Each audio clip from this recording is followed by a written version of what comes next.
مشاركة جرينج هم بوهري ما كردستاني همشي جبو عراق بردامية وان رول الراوشكارية يكتيا أوروبا لعراق ولهرما كردستان درباره وی که من میوانه که برس دلاور آشگی نونر حکومت هرما کردستان کل اروپا دید گلمدا بیتن برس آشگی شواش برس دلاور سالساله بتوم کاتتان باش او دسته بو هرمی کردستان چی کردوه نماوکانی رابردوده او کاتتان باش وکو مجتان پیکرد ارکی دستکا وازعه پێدانی ڕاوێژە بە لانی پەیوەندیدار لە بواری ئەمنی و ئەمن و ئاسایش و هەروەها چاکسازی دیسانەکان لە بواری ئەمنی ئەمە بۆ باسکرا بۆ عێراق و بواری کوردستانی زۆر زۆر گرنگە بە تایبەتی ئەمە بەشداری ڕاستەوخۆی یەکێتی ئەوروپایە لە هەندێک بواری زۆر هەستیار لە عێراق و لە هەرێمی کوردستان و ئەوەی کە حەزەکەم ئەمەجوو پێ بکەم ئەوەیە کە پێش ئەوەی کە بڕیارە دەربچێ ماوەی لەمە بەرکە ئێمە لەگەڵ لانی یەکێتی ئەوروپا دانیشتین باسییان لەوە کە کەوان تۆزێک نیگەران بوون لەوەی کە احتیمالی هەبوو چاوەڕوانیان دەکرد کە لە چوارچێوەی ئەوەی کە لانی عێراقیەکان لە مفاوەزاتدان بۆ ئەوەی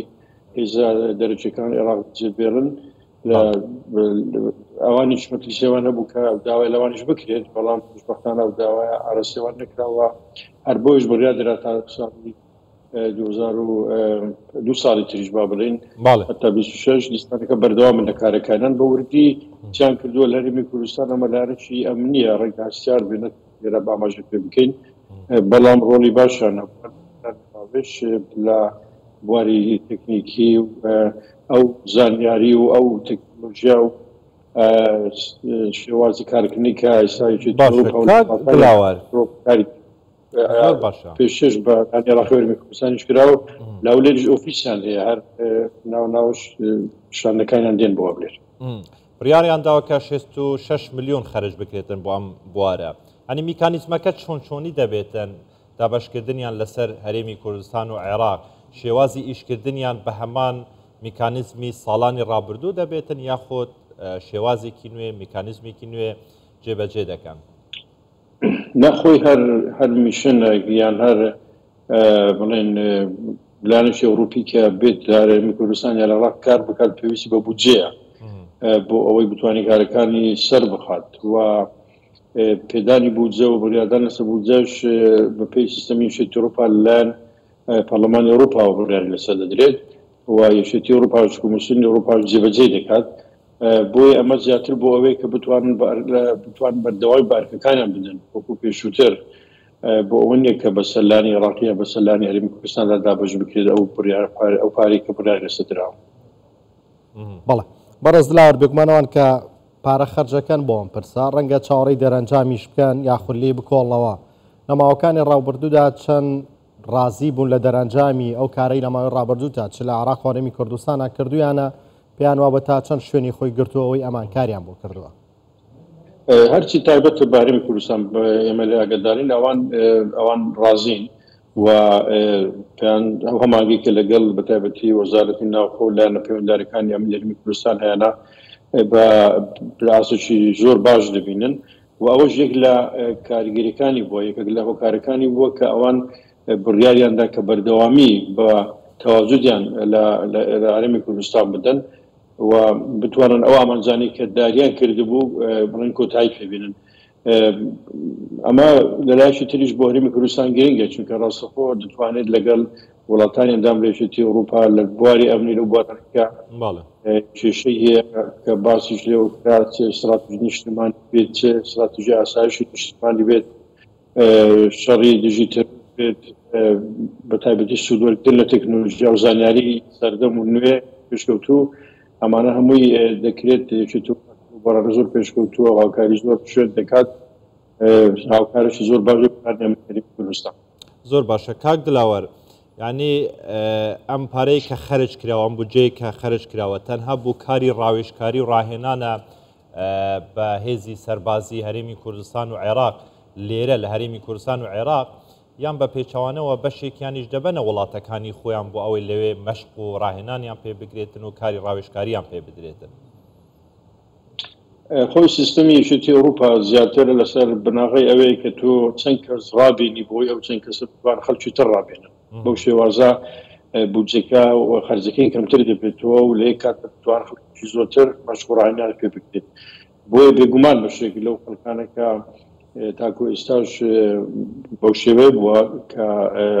مەشغوڵانیان لە دەرەوە پێکراوە و بەشێکیش لە ناوخۆی عێراق پێکراوە و هەر لەسەر سیستەمەش بەردەوام دەبن بەو شێوازێکی دەرسا کاریان کردووە بەڵام ئەگەر ئەوان ئەو لەبێتیان ئەوەیە کە بتوانن ڕمەشوڕان بە خەڵکەکە بکەن لە ناو خودی عێراق وەرمی کوردستان تا ئەوەی کە خەڵکەکە بێنن بۆ دەرەوە و ئەمە ئەگەر زەرورەتی بێحتمەن بۆ دەرەوەش خەڵک دێنن. بەڵێ کاک دلاوەڕەوان وەکو یەکێتی ئەوروپا بەتەنیا لێرە کارەکانی خۆیان ڕاپەڕێنن یاخودەوە تا هاوبەشیان هەیە لەگەڵ نوێنەری وڵاتانی بۆ نمونە ئەمریکا و وڵاتانی دیکەشە؟ بەڕاستی بە ئاگداری ئەو هەمانگە لەنێوان ئەوان و وڵاتانی ترنین بەڵام خۆتان دەزانن یەکێتی ئەوروپا دامەزراوەیەکە کە لە چەند وڵات پێکاتوە لە 20 وڵات پێکاتوە و ئەو دەستەیەکە لەوێن لە زۆر وڵاتی چاڵەشی ئەندام لە یەکێتی ئەوروپان یعنی هەموو لێک وڵات نییە لەناو خودی وڵاتانی ئەندام لە یەکێتی ئەوروپان بەڵام بێگومان ئەگەر یەکێتی ئەوروپا لە زۆر ئاست لە شوێنەکانی تونی جیهان لەگەڵ ئەمریکا هەماهەنگی نزیکی هەیە حتمەن لەوێش هەماهەنگی ئەگەر پێویست بکات حتمەن هەر دەبێ و هیچ بەربەستەشی بۆ نابێت ئەوان پێم وابێ کراوەنە بۆ ئەوەی هاوکاری و هەماهەنگی لەگەڵانەکانی تر بکەن لە پێناوەوەی کە بتوان خزمەتەشی باشتر بە کەیسەکە بکەن. زۆر باشە کاک دلاوەر بەخۆشت دەزانی کە لەم کابینەیە چاکسازیەکی باش کراوە لە وەزارەتی پێشمەرگە لە بابەتی یەخستنی هێزەکان و دروستکردنی لیواکان. ڕۆلی یەکێتی ئەوروپا چییە لە یەخستنی ئەم هێزانە یاخود چاکسازیەکانی وەزارەتی پێشمەرگە یاخود تێڕوانینی یەکێتی ئەوروپا بۆ ئەم چاکسازیانە چییە؟ ئایا لەم بابەتەی کە یەکێتی ئەوروپا کاری خۆیان درێژ کردوتەوە ڕۆلیان دەبێتن لەوەی زیاتر کە ئەم چاکسازیە گەورەتر بکرێت و تەطعیمتر بکرێت؟ خۆ یەکێک لە سەرۆکیەکانی ئەو دەستەی ڕاوێژکاریە هاوکاریکردنە لە بواری ڕێفۆرمکردن لە سکتەری ئەمنیدا بێگومان وەزارەتی پێشمەرگە و لایەنەکانی تری هەرێمی کوردستانی جوانی کە پێوەستن بە بواری ئەمنیەوە ئەو میشنەی ئەم گروپە لە خۆ دەگرێت ئەمە زۆر ڕوونە و یەکێتی ئەوروپاش بێگومان ئەوان زۆر بە دەخل لەسەوە دەکەن و کە گرنگە ئەو چاکسازە و ئەو چاکسازیە و گۆڕانکاری کە وەزارەتی پێشمەرگە و ڕۆمانی کە بەڕێگاون و برای لەسەردرابوون ئەنجام بدرێن ئەمە زۆر بە زەڕۆ دەزانن ناشاردێتە لە کۆبوونەوە باسییان لێەوە کردووە و خۆشتان دەزانن دوو لە وڵاتانەی کە بەشدارن و هاوکارن لەگەڵ وەزارەتی پێشمەرگەیەکیان ئەڵمانیا ویتریان هۆڵەندایە کاردووچان دوو وڵاتی گرنگی ئەندام لە یەکێتی ئەوروپانە و یەکێتی ئەوروپا توگیری لەو ڕێفۆرم و ئەم چاکسازانە دەکات لە وەزارەتی پێشمەرگە و لە سکتەرەکانی تری ئەمنیدا. زۆر باشە کاک دلاوەر بەخۆشت دەزانی کە جیهان لە پێشکەوتندایە ئیتر پیشەسازی چەک و تەقەمەنیژی ڕۆژ بەڕۆژ لە پێشکەوتنی بەردەوامدایە ئەو چەکانەی کە لە هەرێمی کوردستان هەیە ئەمە باسی هەرێمی کوردستان بکەین یعنی لەو چەکە پێشکەوتوانە نین کە لە ئاستی جیهان ئێستا بەکار دەهێنرێتن چەکە گەورەکان قورسەکان و چەکە مامناوەندەکان و سوکەکانی یعنی حکوومەتی ئەوروپایان بڕێن یەکێتی ئەوروپا ببوورە لەم بوارەش ناتوانێتن هاوکاری هەرێمی کوردستان بکاتن بۆ ئەوەی کە ئەم دەستەی ڕاوێژکاریانە کە دێت کە مەشق و ڕاهێنان بە پێشمەرگەی هەرێمی کوردستان دەکاتن خۆ دەبێتن چەکێکی پێشکەوتوس لە دەستیاندا بێتن. کاک ئاواز خۆی ئەگە بەبیرتان بێت لە کاتی ڕشی داعش ئەما بەتە زۆر گەرم بوو زۆر باسی لێوە کرا و لەلایەن بەرپرسانی باڵای هەرێمی کوردستانیش و لە دەرەوەش زۆر جەخ لەسەوە کراوە زۆر داوا کرا لایەنی ئەوروپی کە هاوکاری بکەن هاوکاری هێزی پێشمەرگەی کوردستان بکەن وەزارەتی پێشمەرگە بکەن بۆ چەکی باشی لە بەردەزێ بۆتی بتوانێت بە شێوەیەکی کاراتر بەرەنگاری داعش بێتەوە ئەو کاتە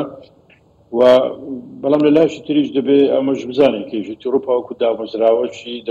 سەربازی نییە هێزی سەربازی خۆی نییە لە دوای شەڕی ئوکراینیا بابەتە تۆزێک گەرم بوو کە احتیمالە ڕەنگە زەرور بێت کە یەکێتی ئەوروپا هێزێکی چەکداری جیاوازی خۆی هەبێت وەکو چۆن ناتۆ هەیە بەڵام نەکەوێتە منافەسە لەگەڵ ناتۆ بەڵکو تەکمیلەی ناتۆ بێ بەڵام ئەوە دیسانێکە زۆر ئاستەمە زۆربەی وڵاتان پێیان وایە بەتایبەتی وڵاتانی ئەوروپای شەرقی پێیان وایە کە دەبێ هەوڵ بدەیت زیاتر ناتۆ پێزوکە لە پێشیەوە هەبێ کەواتە کە یەکێتی ئەوروپا هیچ خۆی نەبێت و بۆیە ناشتوانێت وەکو دامەزراوە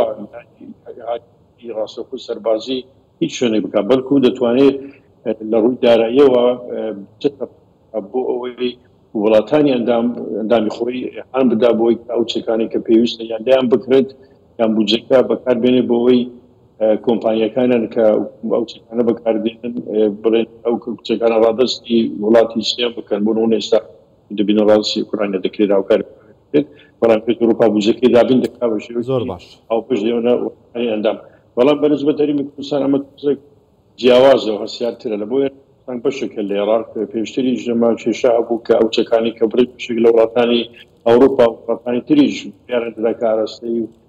کوردستان بکەن و ڕادستی هێزی پێشمەرگە بکەن کێشەی تێدەکەوت یا تاخیردا ئەو کوالیتیکە دەنادرا وەکو خۆی نەدەگەیشت و لەلایەکی تر ڕێگە نەدەدا کە ڕابێت هەرێمی کوردستان بۆی ئەمانە بەربەز بکەن بۆی کەوام ڕاستەخوا هاوکاری هێزی پێشمەرگی کوردستان بکەن بەڵام دیسانە کەش ئەو هێزانی کە دروست کراون ئەگەر دقەتان کردبێت چەکەکانە چەکی زیاتر